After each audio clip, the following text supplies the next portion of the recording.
Buenos días a todas y a todos en esta nueva edición del Cohete a la Luna Radio por la Radio de las Madres. Aquí estoy con Soledad López. Buenos días. Esperando que llegue Marcelo Figueras, que está evidentemente sorteando el quilombo de tránsito. Ahí entró Marcelo. Acaba de entrar Marcelo. Dando vueltas porque está todo cortado. Yo no sé si está cortado porque asume Milei o porque viene Zelensky. Todo es posible. Bueno, hay un clima muy raro. Hay mucha gente que está preparándose para la ceremonia de Asunción. A mediodía de hoy, Javier Milei se habrá convertido en el nuevo presidente de la Argentina. Ya anunció que su discurso inaugural no lo va a pronunciar en la Asamblea Legislativa, como es usual, sino en las escalinatas del Congreso, frente a la plaza, donde se supone que va a haber una multitud, con banderas argentinas, que es lo que él pidió. Bueno, esta decisión de no hablarle a la Asamblea Legislativa, sino a la plaza, a la gente que se reúne en la plaza, no va a mejorar su relación con los bloques de la Asamblea Legislativa, pues les va a dar la espalda. Bueno, desde hace 40 años es costumbre que el juramento del nuevo gobierno se produce en el Día Internacional de los Derechos Humanos. Ahora, Milei no simpatiza con los derechos humanos. Fíjense que no designó un equipo de transición, un enlace con las autoridades salientes de la Secretaría de Derechos Humanos que estuvo a cargo de Horacio Pietragala, y tampoco lo hizo con el Ministerio de las Mujeres, Género y Diversidad. Gilead las quiere en silencio, porque en boca cerrada no entran moscas. Bueno, las fuentes que permitirían imaginarse hacia dónde va el nuevo gobierno son la plataforma electoral de La Libertad Avanza, las declaraciones del propio Milei, las de sus principales colaboradores, los trascendidos de prensa, pero el tema es que son contradictorias entre sí. De modo que habrá que esperar a escuchar al presidente y a ver los decretos que firma y los proyectos que envía al Congreso. En una aplicación muy temprana del teorema de Baglini, la casta ya forma parte del nuevo gobierno. Y tenemos una columna de Hugo Yasky en el Cohete de hoy que dice que la casta viene aderezada con picante para disimular. La motosierra solo se reserva para artilugios verbales sobre las elecciones en Boca Juniors. Hubo un tuit de Milei que dijo: la herramienta está disponible. En respuesta a uno de Macri. En respuesta a uno de Macri o de Ibarra. La dolarización se redujo a una expresión de deseos. Lo mismo que el cierre del Banco Central. Ayer el designado presidente del Banco Central, Santiago Bausili, dijo: mientras yo esté ahí no se cierra. Y los encargados de realizar esos proyectos, con los cuales Milei hizo campaña y ganó la elección, ya se alejaron o fueron desembarcados antes de asumir. De todo modo, hay gente muy llamativa que vale la pena señalar.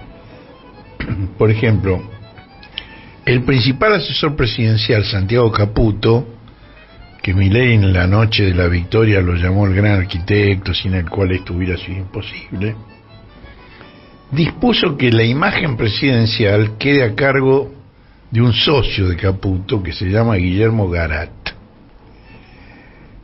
A mí me sonaba el nombre Garat, no me acordaba bien, pero estaba seguro que lo conocía. Bueno, busqué en mi propio archivo. En el año 12, Garat fue procesado, junto con Jaime Durán Barba y Rodrigo Lugones, por la campaña sucia del año anterior contra el candidato a la jefatura del gobierno porteño, Daniel Filmus. Organizaron una encuesta telefónica falsa,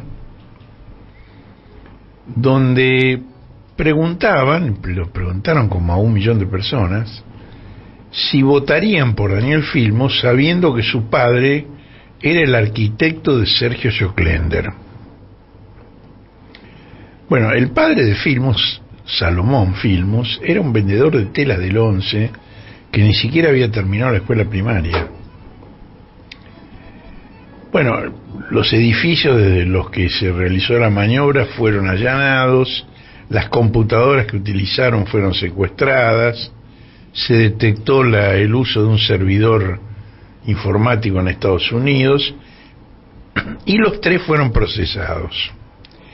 Cuando Mauricio Macri llegó a la presidencia, su ministro de Justicia, Germán Garabano, en el año 16, consiguió que la causa, que la tenía la jueza federal María Servini, pasara al fuero porteño,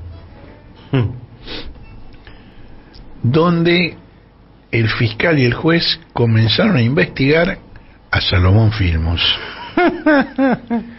Le preguntaron a la Facultad de Arquitectura por las notas que había tenido Salomón Filmus, que nunca había pasado por la Facultad de Arquitectura ni sabía dónde quedaba. Bueno, el abogado de Filmus era Carlos Arlañán, que habló con el fiscal y con el juez y le dijo, bueno, córtenla con esta locura. Esto es un escándalo que se pongan a investigar a Salomón Filmus. Y entonces efectivamente pararon con esa locura. Le dijeron, bueno, es lo que pidió Garabano. Pero, ¿qué hicieron? Dejaron pasar el tiempo sin hacer nada, de modo que finalmente la causa prescribió. Ahí, digamos, Garat, Lugones y Durán Barba han dicho que fueron absueltos. Eso no es así. La causa se cerró por prescripción. Y fue una prescripción dirigida. Bueno, los que se opongan al gobierno que se inaugura hoy ya saben a qué atenerse. O se encarga Garat o los corre a palos Patio Bullrich. Bueno, Macri ahora celebró la decisión de Bullrich y de Luis Caputo de sumarse, según Macri, al primer equipo de Milei, lo cual no es muy optimista sobre cuánto va a durar, y dice Macri que lo hicieron a título personal. Bueno, el presidente respondió a esta sutileza con 2 comunicaciones, una formal de su oficina, en la que se jactó que con la incorporación de Bullrich como ministro de Seguridad y de Luis Petri como ministro de Defensa, pasaba a formar parte del gobierno de la Libertad Avanza la fórmula completa de Juntos por el Cambio. Pero hubo otra respuesta personal de Milei, que en las redes antisociales puso un mensaje donde en una forma muy transparente celebraba que su hermana Karina haya repelido el intento de Macri de colonizar el Gabinete Nacional y las autoridades legislativas. Venía con una foto de Karina en el Congreso, en un palco, el día de la Asamblea Legislativa, y un texto de Milei que decía: el jefe, como él llama a su hermana, le ganó a la casta. Le han dicho de todo, la menospreciaron, la han insultado, injuriado y calumniado. Sin embargo, el jefe, con mayúsculas el jefe, nunca bajó los brazos. Siguió adelante, perdonando y sin rencor. Demasiada grandeza para ser entendida por el humano promedio. Hoy contempló parte de su obra. El domingo volverá a brillar con más fuerza. ¡Viva la libertad! ¡Carajo! Bueno, Los anunciados presidentes del Banco Central, Emilio Campo y Demián Reidel, se apartaron, o fueron apartados.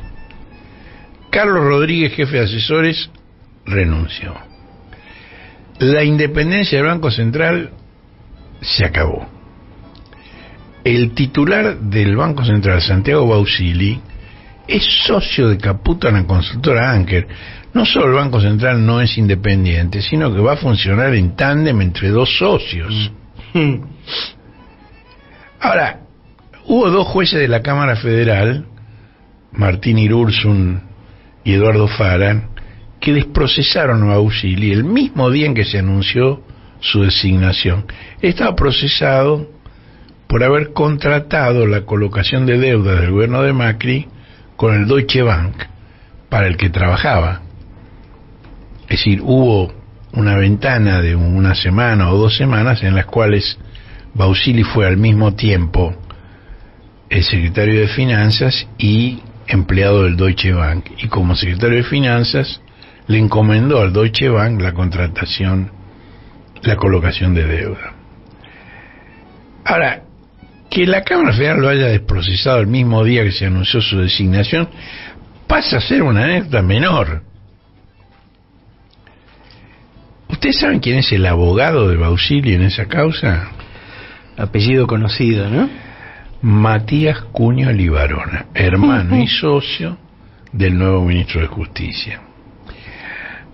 Caputo y Bausili tienen un tercer socio en la consultora Anker, que se llama Federico Furiase, que fue designado asesor de Caputo.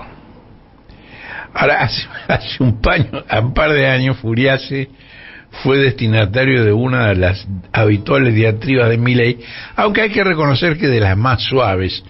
Solo lo llamó una máquina de decir pelotudeces. Es decir, no... Encima se quiere hacer el banana, le dijo. Sí. Se le ha pedido que respalde las boludeces que dice y sigue aferrado al error. Y por otra parte, ¿vos quién sos para decir qué podemos hacer o no podemos hacer en nuestro programa? Si no te gusta, no lo mires. Programa que era el programa de televisión que tenía entonces Milei, no era el programa de gobierno. Bueno, el presidente sigue prometiendo un ajuste superior al que le pide el Fondo Monetario, pero ya ha dejado de cuantificarlo en 15 puntos del producto y ya ha dejado de ponerle fecha. Habla de 5 puntos y sugiere que los otros 10 serían deuda cuasi fiscal con las LELIQs. Hay una nota muy interesante en Perfil de hoy de Diego Giacomini, que fue socio y amigo de Milei y ahora están totalmente distanciados, donde analiza en términos técnicos la propuesta de Milei de este recorte del gasto público y dice que es absolutamente imposible, que no hay forma de hacer eso. Bueno, la idea de que la LELIQ es un pasivo remunerado al Banco Central en pesos.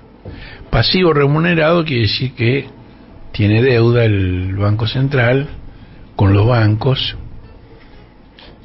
y les paga intereses, paga unos intereses enormes. Porque digamos, la idea de las LELIQ es impedir que haya en circulación una enorme cantidad de pesos que pueden irse al dólar. Entonces, el Banco Central toma el dinero que los bancos reciben de los depositantes en plazos fijos y en otras operaciones, y a cambio de ese dinero, que de ese modo se esteriliza según la jerga técnica, les entrega LELIQs y les paga un interés muy alto por esas LELIQs. Y los bancos, en vez de prestar para la producción, simplemente le prestan al Banco Central. Es un negocio fantástico ser banquero en esas condiciones. Ahora, la semana pasada tuvimos una nota de Andrés Weiner muy interesante, un investigador de Flaxo, del área de tecnología y economía de Flaxo, donde explicó que no hay tal riesgo de estallido, que no hay tal bomba a punto de estallar, y que ese es solo el pretexto para buscar un nuevo endeudamiento externo en dólares, que es lo único de lo cual Caputo entiende. Pero esta vez lo que está ofreciendo como garantía son acciones de YPF y del Fondo de Garantía de Sustentabilidad del ANSES. Y lo que dice Weiner es que el verdadero problema era y sigue siendo la falta de dólares, y que además Milei lo sabe. Por eso, porque lo sabe, le pidió a Sergio Tomás Massa que su jefe de asesores, Leonardo Matcour, continúe unos meses en funciones para buscar ese alivio en organismos multilaterales distintos al Fondo Monetario, como la CAF, que se llamaba Corporación Andina de Fomento, ahora cambió de nombre pero conserva la sigla, o en el mundo árabe, que es lo que ya hizo Massa. Ahora, es posible que este recule de Milei, de sus promesas de campaña, no se deba a una falta de sinceridad, que él siga convencido de que hay que hacer esas cosas que él planteaba, pero hay un contraste muy fuerte entre una meta disparatada, y el artículo de Giacomini en ese sentido es elocuente, y la debilidad institucional con que Milei cuenta para alcanzar esa meta. Eso también explica que la directora de comunicación del Fondo Monetario Internacional, Julie Kozak, haya insistido esta semana en la importancia de un programa de estabilización que ella llama creíble y con fuerte apoyo político. Kozak fue una de las encargadas del caso argentino en el fondo durante los primeros años de la presidencia del doctor Fernández, y en esa gestión trabó una relación tan cordial con el equipo económico que encabezaba Mr. Magoo, que entre sus miembros del equipo económico la llamaban la compañera Julie. Bueno, ese apoyo político al que se refiere la compañera de ellos, Julie, es un punto crítico para Milei, porque solo tiene 36 diputados sobre 257 y 7 sobre los 72 senadores. Bueno, ustedes vieron que Cristina decidió cederle al nuevo gobierno la presidencia provisional del Senado, pero esto apenas atenúa la debilidad de La Libertad Avanza. Cristina fue más allá, también le pidió la renuncia a quienes ocupaban la Secretaría Parlamentaria y la Secretaría Administrativa del Senado, que son dos personas de extrema confianza de ella, como Marcelo Fuentes y María Luz Alonso. Fuentes por ahora ha quedado, digamos, en el bloque de senadores del ex oficialismo como subsecretario parlamentario, y Luchi Alonso asumió ayer como diputada provincial en La Pampa. Ahora, los reemplazos recién se van a votar en la sesión preparatoria del 24 de febrero. Es decir, Milei intentaba que se votaran en la que se realizó la semana pasada, pero hay una práctica y un reglamento y un cronograma que dice que duran en el cargo hasta el 24 de febrero, y ahí se hace una sesión especial donde se pueden designar. De todos modos, Milei propuso como presidente provisional del Senado al senador Santa Cruz formoseño Francisco Paoltroni. Ahora, hasta el 24 de febrero Paoltroni no va a asumir,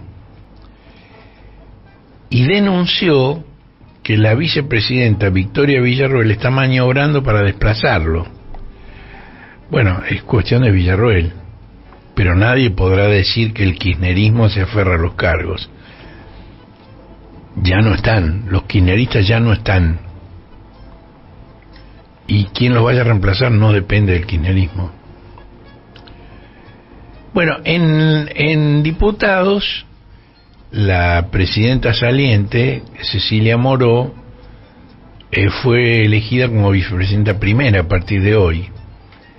Bueno, en el despacho de Cecilia hubo una reunión de Martín Menem, que fue designado por Milei, y en ese caso sí ya designado como presidente de la Cámara de Diputados. Martín Menem se reunió con algunas figuras del kirchnerismo legislativo.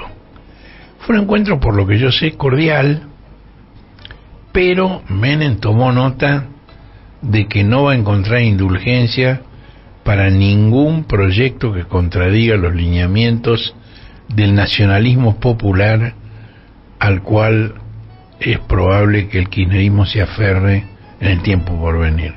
No al peronismo, no al kirchnerismo, sí al nacionalismo popular. Y el mensaje que le transmitieron a Menem fue: no le vamos a aprobar a ustedes lo que ni siquiera le votamos a nuestro propio gobierno. Bueno, era una referencia muy explícita a los 50 votos kirchneristas que no apoyaron en la Cámara de Diputados el acuerdo de facilidades extendidas con el Fondo Monetario, que solo fue aprobado por el voto de Juntos por el Cambio. Bueno, Unión por la Patria también le entregó a 2 libertarios las secretarías correspondientes administrativa y parlamentaria de la Cámara de Diputados. Una reunión previa a la decisión donde coincidieron en ese punto todas las tendencias internas: el presidente del bloque, que es el chivorrosista Germán Martínez, Cecilia Moró, que es del Renovadora de Massa, y Paula Penaca, que es camporista. ¿Y cuál fue el argumento? No hay que ponerle el gancho al ajuste y a los despidos que planean los libertarios. Que lo hagan ellos, y que los cargos los tengan ellos. Ahora, tampoco hubo disonancias, y esto vale para las 2 cámaras, en el reclamo de la asignación de asientos y de autoridades en las comisiones para que se integren en forma proporcional al tamaño de los distintos bloques, según el método clásico de la cifra repartidora D'Hondt, que no lo vamos a explicar ahora porque es complicadísimo. Pero es un método, digamos, proporcional a la cantidad de votos de la cantidad de bancas. Y lo que están planteando en este punto las autoridades del gobierno saliente es que en esa proporción se repartan las bancas y las autoridades de las comisiones. Con lo cual, el gran debate es dónde van a buscar los libertarios el apoyo legislativo que les asegure, en primer lugar, el quórum para sesionar, del cual están muy lejos, y en algún caso el voto para sancionar una ley. En este momento hay una fragmentación mayor a la que se recuerda en las 4 décadas de democracia. Pero sin embargo ningún bloque se partió en forma explícita, e incluso surgieron algunos interbloques de homogeneidad más que dudosa. Por ejemplo, se armó un interbloque que incluye a Miki Vainilla, a Ricardo López Murphy, a Margarita Stolbizer, a Nicolás Mazó y a Emilio Monzón. Bueno, este rejunte de diversidades consiguió la vicepresidencia tercera de la Cámara para Cleto Cobos. ¿Se acuerdan de Cleto Cobos? ¿Cómo olvidarlo? Y de ese modo desplazaron al PRO. Hasta ahora los patriotas han logrado mantenerse unidos, hasta ahora. Pero la verdad es que nadie sabe cuánto va a durar esa unidad. Y hay un diputado que lo escuché decir: algunos oyen hablar de ley ómnibus y buscan la tarjeta SUBE. Bueno, el PRO y el radicalismo están divididos, pero lo disimulan porque los que más suman, más cargos consiguen, por esta ley de la proporcionalidad. Sin embargo, aún así no lograron conformar un bloque cambiante unificado. Si hay por un lado radicales y por otro lado procaces. Ahora, es todo de una improvisación. Hay una cosa que yo no la he visto publicada en ningún lado, pero que es muy impresionante, que muestra esta improvisación, que fue protagonizado por el gobernador de Mendoza, Alfredo Cornejo. Cornejo pretendía que ayer, sábado, se realizara una sesión especial de la Cámara de Diputados para tratar un proyecto que no existía. Ese proyecto, que no existía, debía cumplir la promesa de Massa a los gobernadores de compensar de alguna manera la detracción de ingresos por la eliminación del impuesto a las ganancias para la cuarta categoría. Una vez sancionado en diputados, ayer, el proyecto tenía que girarse al Senado para que lo convirtiera en ley sobre tablas, porque no había tiempo para leer dictamen de comisión y dejar que pasara una semana, para que lo convirtiera en ley horas antes de la Asamblea Legislativa de hoy. Es una locura, esto no podía prosperar y no prosperó. Con lo cual los gobernadores siguen sin tener cómo se compense esos ingresos que Massa les prometió que iba a compensar. Bueno, ahora, aunque Milei haya disminuido la cifra de la chica propuesto, la composición del gasto ilustra lo difícil que es cumplir con la meta, aún con la meta reducida. Hay un diputado puntano de Milei que se llama Carlos D'Alessandro, que dijo que el proyecto o los proyectos de ley que Milei va a firmar hoy no incluirán la privatización de YPF ni de aerolíneas, y que esas privatizaciones, igual que la dolarización, quedaría para 2026 si antes los libertarios se impusieran las elecciones de medio término de 2025. ¿Cuántas condicionalidades hay en el medio, no? Es decir, el larguísimo plazo al cual nadie puede prever hoy cómo llegará Milei. Ni siquiera se puede prever si llegará. Bueno, por ahora Milei se limitaría al ajuste fiscal. Ahora, las transferencias corrientes discrecionales del Tesoro a las provincias, casi la mitad está formado por el Fondo de Incentivo Docente, que está regulado por ley, y por el Fondo de Fortalecimiento Fiscal de la provincia de Buenos Aires. Y otro 10% por transferencias a las cajas previsionales, es decir, por las jubilaciones en el interior. En el caso improbable de que Milei decidiera cortar todo eso, ¿ustedes saben cuánto se habría reducido el gasto en porcentaje del Producto Interno Bruto? Ni idea. 0,7%. Nada. A cambio de enfurecer a centenares de miles de docentes y de jubilados, que ya nos podemos imaginar qué harían. Hay un informe muy interesante del Centro de Economía Política, CEPA. Una de las directoras de CEPA es Julia Estrada, que acaba de asumir como diputada nacional de los Patriotas. Ese informe dice que desde el 1 de enero hasta el 3 de diciembre de este año, las transferencias del Tesoro, la totalidad de las empresas públicas, no llegaron al 1% del Producto Interno, es decir, 6.500 millones de dólares. Pero el 87% de eso se concentró en tres destinos. Uno, el gasoducto que conecta Vaca Muerta con la red de gas del país y que permite la exportación. Agua potable y cloacas y ferrocarriles. Transporte de pasajeros, de carga y recuperación de vías férreas. Del resto de esas transferencias del Tesoro a las empresas públicas, Escuchen estos datos.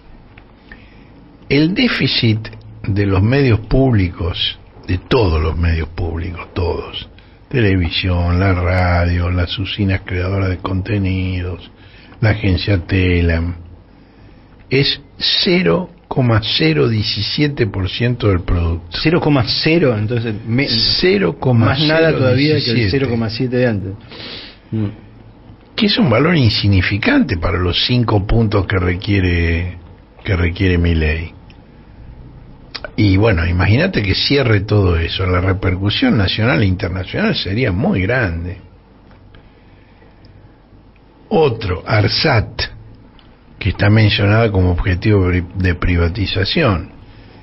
Las transferencias corrientes son insignificantes y las de capital para inversión, que es una inversión que significa conectividad y que incluso ha permitido vender servicios al exterior y obtener divisas, representa solo el 0,01,6 del producto. Y las transferencias a la empresa de corredores viales que administra las rutas apenas llegan al 0,024 del producto y no son gastos corrientes sino inversiones. Bueno, hay otras empresas públicas que se mencionan hasta el hartazgo en los medios comerciales y de cuya privatización se amenaza permanentemente. Son YPF, Aerolíneas Argentinas y el Banco Nación. Bueno, SEPA registra cuál es la situación de cada uno de los tres. YPF. El rendimiento, es decir, la utilidad de YPF, antes de deducir los gastos financieros, es un indicador que se denomina EBITDA, que no importa, es un indicador financiero, es decir, es la ganancia antes de deducir los gastos financieros. Fue de $1.000 millones en cada trimestre de este año, los 3 trimestres, es decir, $3.000 millones de beneficio, que es el mejor desempeño de YPF en 25 años. Aerolíneas Argentinas este año no recibió transferencia del Tesoro y reporta un superávit comercial de $32 millones. El Banco Nación tuvo un balance positivo por 4º año consecutivo. Desde enero a octubre de este año tuvo un beneficio neto de inflación, es decir, deflactado, de 667.000 millones de pesos. Y su patrimonio neto creció muy fuertemente desde 2019 hasta 2023. Si lo calculás al tipo de cambio oficial, su patrimonio creció más del 300%. Y si lo calculás al tipo del cambio MEP, creció más del 100%. Y bueno, por supuesto, a mayor patrimonio, mayor capacidad prestable. Es decir, que el frenesí liquidador o privatista de Milei apenas rasguñaría el gasto público, que está sindicado como el origen de todos los males. Ahora, por supuesto, habría buenos negocios para los amigos.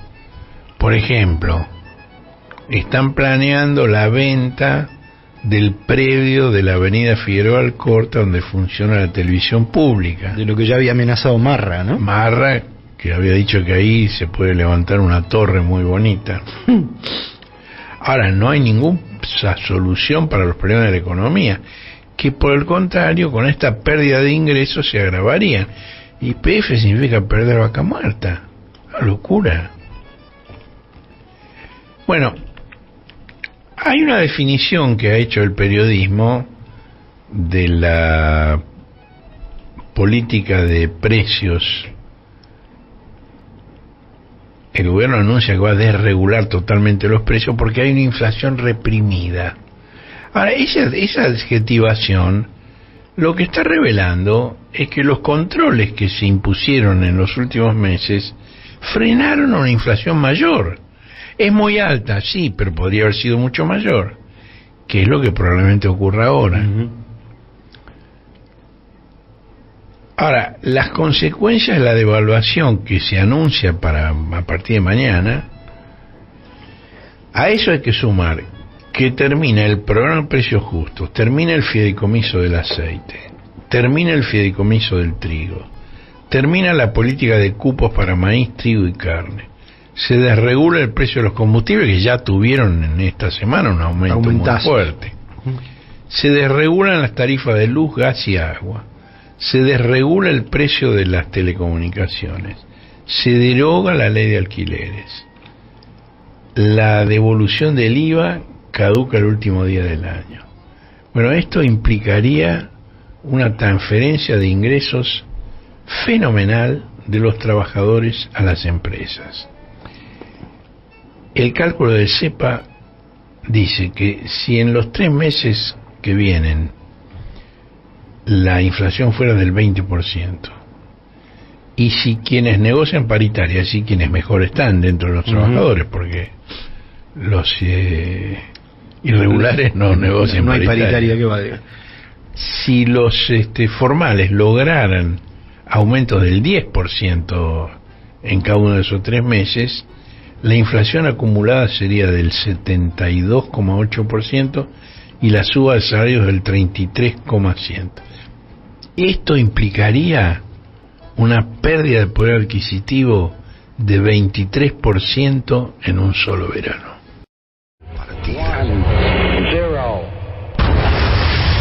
El cohete a la luna radio, un desplazamiento estelar, con Horacio Verditsky, Marcelo Figueras y la participación de Josefina Bolis y Guillermo Hernández. Domingos de 9 a 12 por AM 530.